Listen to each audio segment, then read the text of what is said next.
কথায় বলে সাধনা ছাড়া হরি বলা, যিশু বলা, আল্লাহ বলা গাছের গোড়ায় কেটে মাথায় জল ঢালার সমান। গাছের গোড়া কেটে মাথায় যতই জল ঢালুন না কেন সেই গাছ আর বাঁচানো যায় না।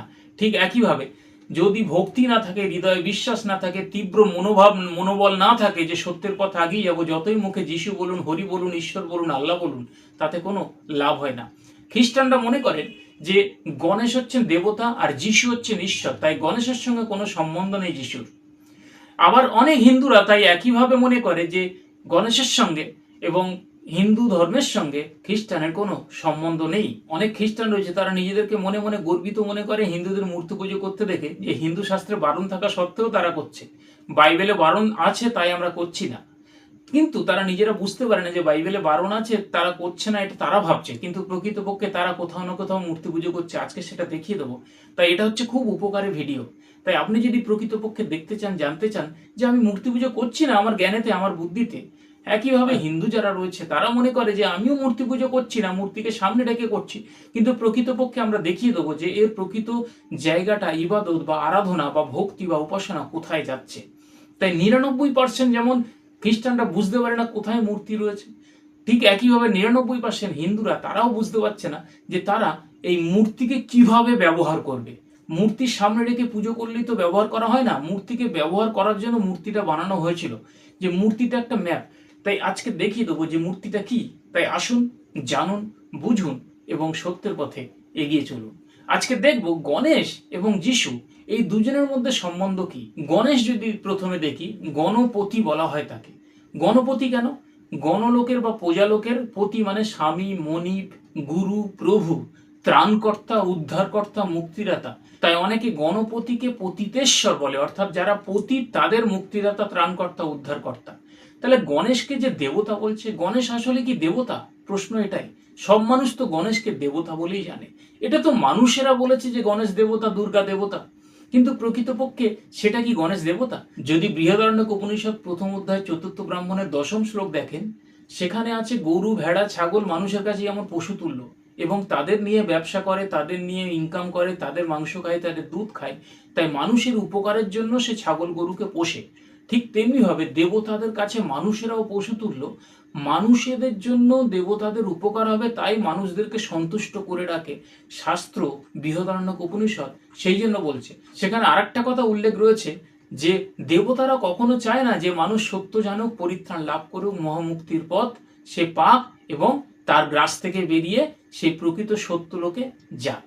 তাহলে আপনি দেখুন যে যাকে গণপতি বলছেন, ভালো করে বোঝার চেষ্টা করবেন, সে মানুষের মুক্তির জন্য এই উদ্ধারকর্তা, ত্রাণকর্তা, মুক্তিদাতা হয়েছে। তাহলে সে আবার মানুষ পরিত্রাণ না পাক, মানুষ যেন মুক্তি না পাক, সেটা তো সে চাইবে না।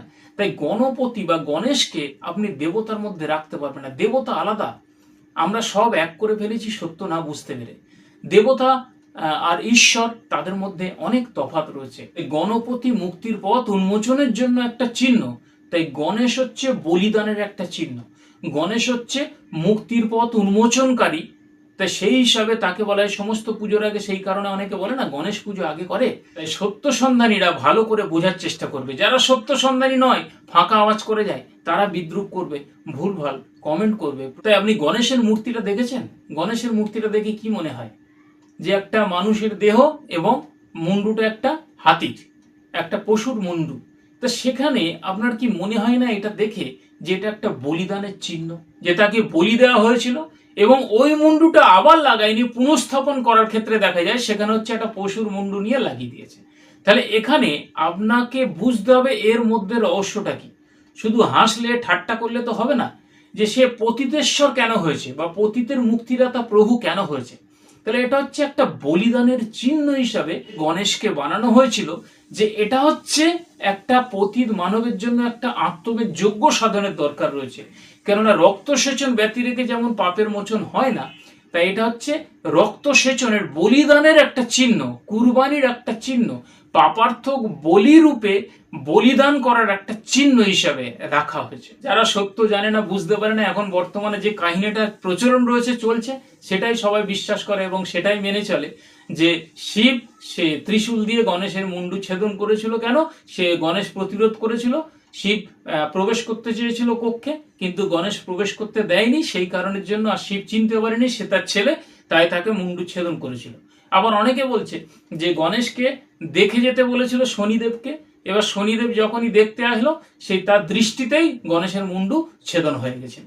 এইভাবে কাহিনী বর্তমানে এটাই মানুষেরা বাচ্চাদের শিক্ষা দিচ্ছে, নিজেরা তাই জানে, কিন্তু এর প্রকৃত বলিদানের যে চিহ্ন, কিসের বলিদান, কোথায় মুক্তি, এটা মানুষ বুঝতে ব্যর্থ হয়েছে। তাই অনেক ধর্মেতে দেখবেন যে ধর্মে পাঁঠা বলি দেওয়া হয়, পশু বলি দেওয়া হয়, পাখি বলি দেওয়া হয়, পশু পক্ষীর বলি দেওয়া হয়, তারা একটি চিহ্নর জন্য, যেমন রক্ত শোষণ ব্যতিরেকে পাপের মোচন হয় না, তাই তারা ভেবেছে যে পশুর রক্ত বলিকৃত করলে সেই রক্ত মানুষকে শুচি করতে পারবে। মানুষের মুক্তিতে পশুর রক্ত ব্যর্থ, কেননা পশুর রক্ত মানুষকে পাপ থেকে মোচন করতে পারে না, চাই নিষ্পাপ নিষ্কলঙ্ক রক্ত। আপনি দেখবেন যখন বলি দেওয়া হয় সেটা যদি কোনো খুঁত থাকে, সেই পশুকে আর বলি দেওয়া হয় না, এটাকে বলা হয় স্পটলেস, অর্থাৎ নিখুঁত, নিষ্পাপ নিষ্কলঙ্ক। কিন্তু পশুর রক্ত হলেও সেটা তো আর মুক্তি দিতে পারবে না। সেই কারণে মানুষের মুক্তির জন্য একজনকে প্রকৃতপক্ষে মানুষ হিসাবেই আসতে হবে, আর তাকে হতে হবে নিষ্পাপ নিষ্কলঙ্ক।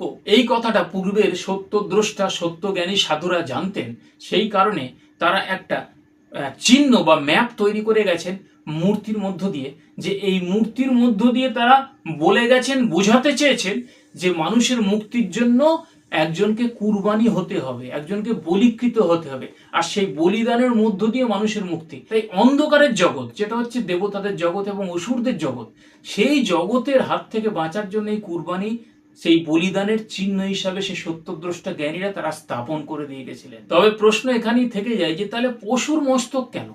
যদি আমরা সেই মূর্তিটা ভালো করে দেখি, সেখানে পশু বা হাতির মাথা কেন দেওয়া হয়েছে? ওখানে তো মানুষের মাথা দেওয়া হতো। আপনি চিন্তা করুন তো, তাহলে এই হাতির মাথা দিয়েছে, এর নিশ্চয়ই রহস্য রয়েছে, এর দুটো দিক রয়েছে। প্রকৃতপক্ষে আমরা সেটা জানবো। আপনি মনে করুন না, আপনি কল্পনা করুন না, আপনি চিন্তা করুন না, এর দুটো তত্ত্ব। যেমন বলা হয় যে পতিতেশ্বর, মানে পতিত মানবের মুক্তি। পতিত কোথায়? পতিত কারা? একটা গোষ্ঠী ধার্মিক, একটা গোষ্ঠী পতিত বা অধার্মিক। আমরা যদি সৃষ্টির ধারায় দেখি, সৃষ্টির ধারাও দুটো রয়েছে। আপনি এর আগের ভিডিওগুলোতে পেয়ে যাবেন যে দুই পদ্ধতিতে মানুষের আবির্ভাব হয়েছিল। একটা হচ্ছে শুদ্ধ ধারা, যেটা হচ্ছে ধার্মিক জাতি, আর একটা হচ্ছে বিবর্তনীয় ধারা, সেটা হচ্ছে পশুর বিবর্তনে মানব। এটা বিজ্ঞান প্রকাশ করেছে। আর শুদ্ধ ধারার মধ্য দিয়ে মানুষ হয়েছে, সেটা বিভিন্ন শাস্ত্রেতেও উল্লেখ করা রয়েছে। তো এখানে এই দুটো ধারার যখন মিশ্রণ হয়, তখন তারা মিশ্র ধারা হয়ে গেছে, আর এই মিশ্র ধারাই হচ্ছে পতিত হয়ে গেছে। যেমন জৈব এবং রাসায়নিক তাদের বিক্রিয়া করলে একটা মিশ্র হয়ে গেছে, ঠিক তদ্রূপ ভাবে এটা হচ্ছে পতিত হয়ে গেছে। তাই অর্ধেক মানুষ এবং অর্ধেক পশু, সেই হিসাবে এটা চিহ্ন গণপতিকে রাখা হয়েছিল। 100 ভাগ থেকে পতিত হয়ে তারা হচ্ছে কমে গেছে, তাদের পাওয়ারটা ল্যাপস হয়ে গেছে বা কমে গেছে।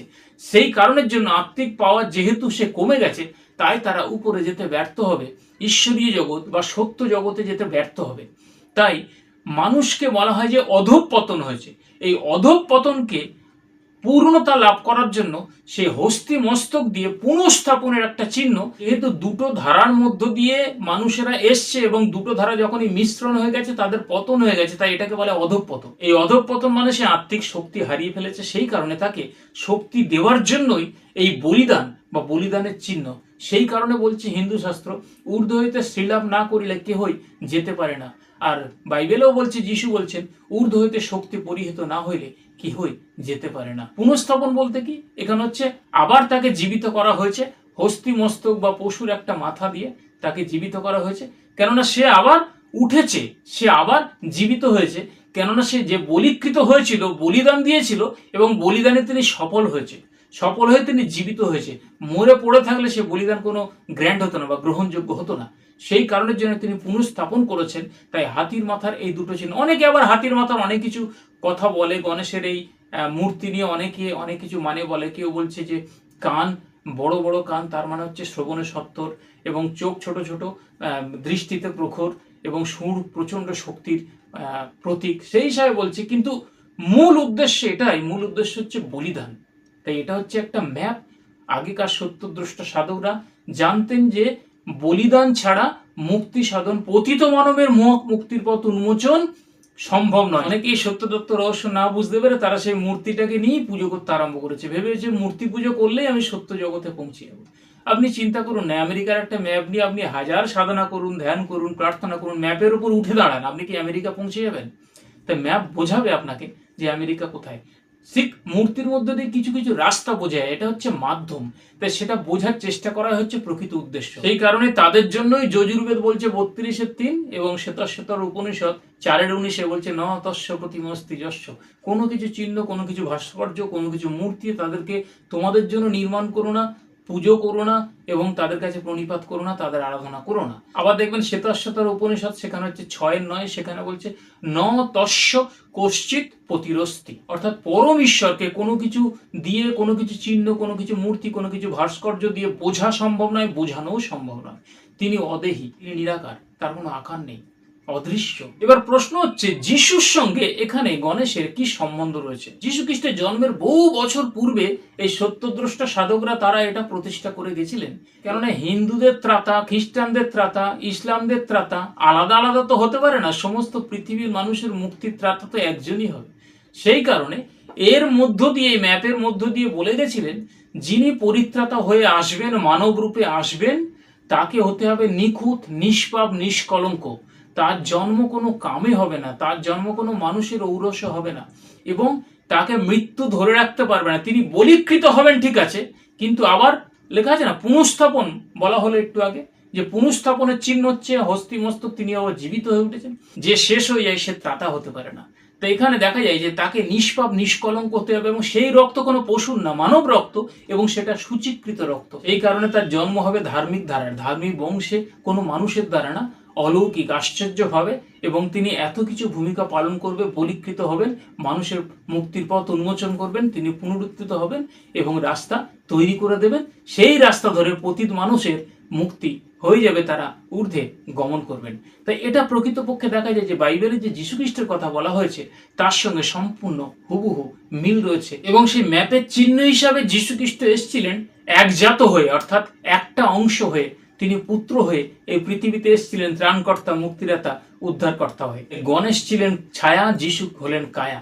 তো এই গণেশ হচ্ছে ম্যাপ আর তার বাস্তব হচ্ছে, বলি হচ্ছে যীশুখ্রিস্ট। আমরা জানি ক্রুশে তাকে বধ করা হয়েছিল এবং রক্তকরণ হয়েছিল এবং তিনি বলিকৃত হয়ে আবার তিনি পুনরুত্থিত হয়েছিলেন। সুতরাং আমরা এটা বলতে পারি যে পতিত মানবের মহামুক্তির পথ উন্মোচনকারী ও পবিত্র রক্ত সিঞ্চনকারী বাস্তবায়ন বলিদান হচ্ছে প্রভু যীশু খ্রিস্টের মধ্য দিয়ে সম্ভব। এবং হাসির কথা এটাই, মানুষেরা হাসবে যে শাস্ত্রে বারণ রয়েছে মূর্তি পুজো, তাহলে তথাপি হিন্দুরা মূর্তি পুজো করে কেন? অনেক খ্রিস্টানরা দেখবেন যে হিন্দুদের দেখে নিজেদেরকে গর্বিত মনে করে যে ওরা হিন্দু মূর্তি পুজো করছে, আমরা করছি না। কিন্তু তারা প্রকৃতপক্ষে দেখবেন যে সেখানে শাস্ত্র কি বলছে, যে ঈশ্বরের কোনো চিহ্ন, কোনো মূর্তি, কোনো ভাস্কর্য, কোনো ছবি পর্যন্ত সেটা হচ্ছে মূর্তি পুজোর সমান। তাই অনেক খ্রিস্টান বাড়িতে, মণ্ডলীতে দেখবেন যিশুর ছবি, ওটা তো আসলে যিশু না, ওটা কল্পনা করে আঁকা হয়েছে, কল্পনা করে বানানো হয়েছে। যিশুর ছবির সামনে দাঁড়িয়ে, যিশুর ক্রুশের সামনে দাঁড়িয়ে প্রার্থনা করছে, এটা তো মূর্তি পুজোর সমান। তাই অনেক চার্চেতে আবার মূর্তি রাখা আছে যাতে ভক্তরা গিয়ে মূর্তির পায়ে হাত দিয়ে প্রণাম নেয়। কেন হচ্ছে লক্ষ্যভ্রষ্ট হয়ে যাচ্ছে, চিহ্নের অন্বেষণ করছে সত্য ঈশ্বরকে বাদ দিয়ে। তাই এখানে তারা ডাইভার্ট হয়ে যাচ্ছে। তাই তো বললাম প্রথমে, সাধনা ছাড়া হরি বলা, সাধনা ছাড়া যিশু বলা, গাছের গোড়ায় কেটে মাথায় জল ঢালা, তাতে কিছুই ফল হয় না। তাই আরো সত্য রহস্য জানতে পরের ভিডিওর জন্য অপেক্ষা করুন, অবশ্যই ফিরে আসছি। ধন্যবাদ।